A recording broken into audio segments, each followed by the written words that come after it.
ഉപരാഷ്ട്രപതി ജഗ്ദീപ് ധൻകറിന്റെ രാജിയിൽ മൗനം തുടർന്ന് കേന്ദ്ര സർക്കാർ. ജസ്റ്റിസ് യശ്വന്ത് വർമ്മയുടെ ഇംപീച്ച്മെന്റ് നോട്ടീസിൽ ധൻകറുടെ നീക്കം സർക്കാരിനെ ചൊടിപ്പിച്ചിരുന്നു. അതേസമയം രാജി ഞെട്ടിക്കുന്നതെന്ന് CPM-ഉം കോൺഗ്രസും പ്രതികരിച്ചു. ആരോഗ്യ കാരണങ്ങൾ ചൂണ്ടിക്കാട്ടിയാണ് ജഗദീപ് ധൻകർ ഇന്നലെ അപ്രതീക്ഷിതമായി രാജിവെച്ചത്. രാഷ്ട്രപതി ദ്രൗപദി മുർമുവിനാണ് രാജിക്കത്ത് നൽകിയത്. മെഡിക്കൽ ഉപദേശങ്ങൾ കൂടി കണക്കിലെടുത്താണ് രാജിയെന്നും അഭിമാനത്തോടെയാണ് പടിയിറങ്ങുന്നതെന്നും അദ്ദേഹം എക്സിൽ കുറിച്ചു.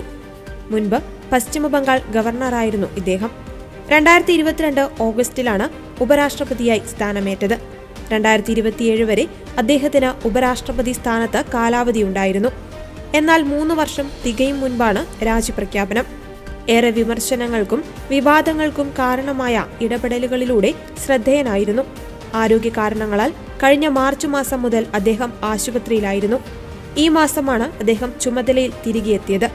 ഭരണഘടനയിലെ അനുച്ഛേദം 67 ക്ലോസ് A പ്രകാരമാണ് രാജിയെന്ന് രാഷ്ട്രപതിക്ക് അയച്ച കത്തിൽ അദ്ദേഹം വ്യക്തമാക്കിയിട്ടുണ്ട്. രാഷ്ട്രപതിയിൽ നിന്ന് ലഭിച്ച പിന്തുണയ്ക്ക് നന്ദി അറിയിച്ചുള്ളതാണ് കത്ത്. ഭാരതത്തിന്റെ വളർച്ചയിലും വികാസത്തിലും സാക്ഷിയാകുവാൻ സാധിച്ചതിലുള്ള അഭിമാനത്തോടെയാണ് താൻ പടിയിറങ്ങുന്നതെന്ന് വ്യക്തമാക്കിയാണ് കത്ത് അവസാനിപ്പിക്കുന്നത്. അതേസമയം രാജിക്ക് പിന്നിൽ രാഷ്ട്രീയ കാരണങ്ങൾ എന്തെങ്കിലും ഉണ്ടോ എന്നത് വ്യക്തമല്ല. ഇക്കഴിഞ്ഞ ജൂലൈ 7-ന് അദ്ദേഹം ഭാര്യ ഡോക്ടർ സുധീഷ് ധൻകറിനൊപ്പം ഗുരുവായൂർ ക്ഷേത്രത്തിൽ ദർശനം നടത്തിയിരുന്നു. ഉച്ചപൂജയ്ക്കായിരുന്നു ഇരുവരും ക്ഷേത്രത്തിലെത്തിയത്. 10 മിനിറ്റ് കൊണ്ട് ദർശനം പൂർത്തിയാക്കിയ ഉപരാഷ്ട്രപതി 2:15 ഗുരുവായൂർ ശ്രീകൃഷ്ണ കോളേജ് ഹെലിപ്പാഡിൽ നിന്നും കൊച്ചിയിലേക്ക് മടങ്ങുകയും ചെയ്തിരുന്നു.